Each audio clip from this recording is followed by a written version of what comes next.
Star Wars The Bad Batch, Season 3, Episodes 10 and 11, Identity Crisis, and Point of No Return. And I gotta say, with only a couple episodes left, we're at the point of maybe seeing these guys never return.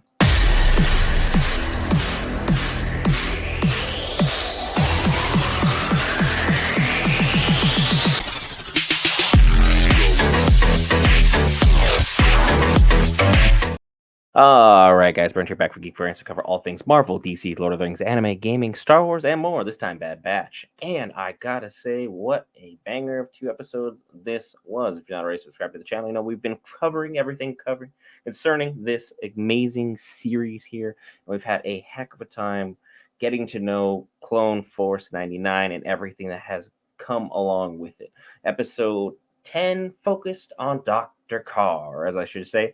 Emery, who now that we kind of have a name for, I kind of have to think that she's just a clone with an accelerated growth process who basically was following the same exact line that Omega was. She was someone who has been through it. She's seen what the Kaminoans were. She's seen what the clones have done. She's seen what the Empire has done.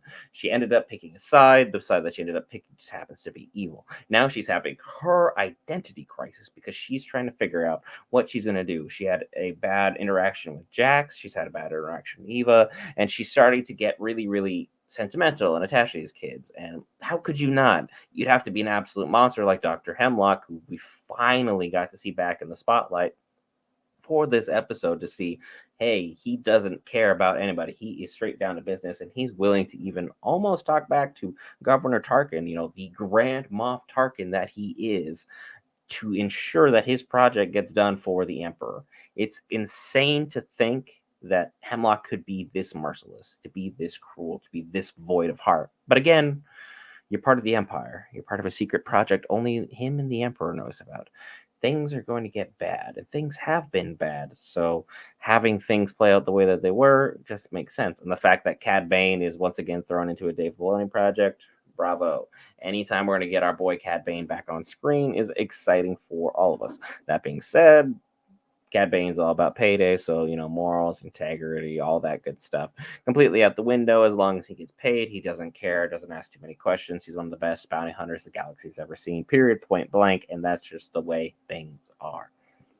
So now seeing Dr. Carr have to struggle through going the fact she is going through this mother figure moment where she's trying to take care of these kids when they're not going to be taken care of. The only way that they're gonna get taken care of is taken care of, where there's one way in this facility, and the only way that you're going to get out is going to be morbid, dark, and just not safe. And now let's say a sacrifice, all for naught, because now we're circling back to episode 11, the point of no return.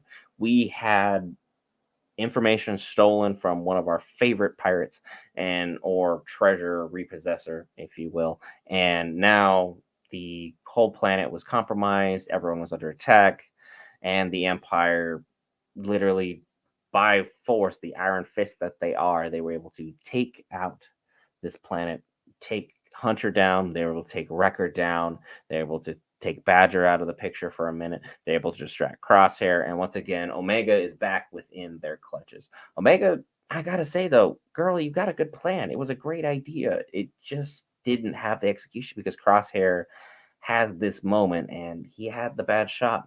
That being said, it wasn't easy for anybody or for anything. And now he's going to beat himself up through any number of circumstances, levels, modems, decorums, what have you, just because of the fact that he let everybody down. He let a girl that he views as his daughter figure out and down, and now she's in the Empire's possession. They don't have any ascertainable leads, and now the only person that we know that even may have some semblance or understanding where this base could be would be CAD Bane, and they would need money to pay him, which would have been on their ship, which is now gone.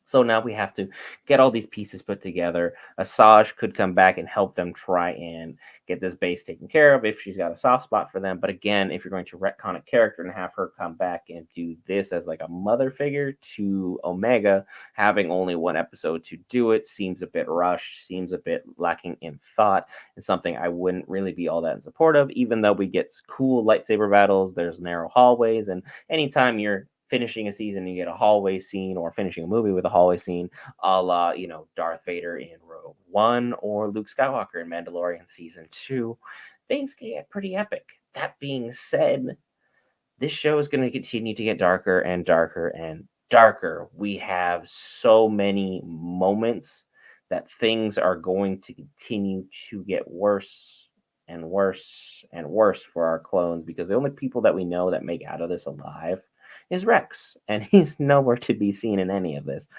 So don't get too attached to these clones, because I don't think things are going to continue to go their way much longer. This episode, Point of No Return, kind of shows us exactly where we're at with things. It's going to be dark. It's going to be depressing. The people who finished the series said it was one of Star Wars' best writings, playing on every single bit of emotion we had. And for me, started pulling a little bit on the emotions there. So definitely feeling things a little bit overall right now. Gotta say though, fantastic writing. Star Wars and Dave Filoni shined in this one. Love the episode. Sure, the lovely red subscribe button. Drop your theories in the comments below. Let me know what I got right, what I got wrong, all that good stuff. I'm so excited for next week. I'll still be back doing the live stream. So if you want to check those out, be on YouTube and Twitch for that one. I may be skipping X-Men 97 next week. Start a new job. Finally, very excited to share great news with you, the viewers. But my focus is still, as always, with you, the Geek Variants. See you in the next episode.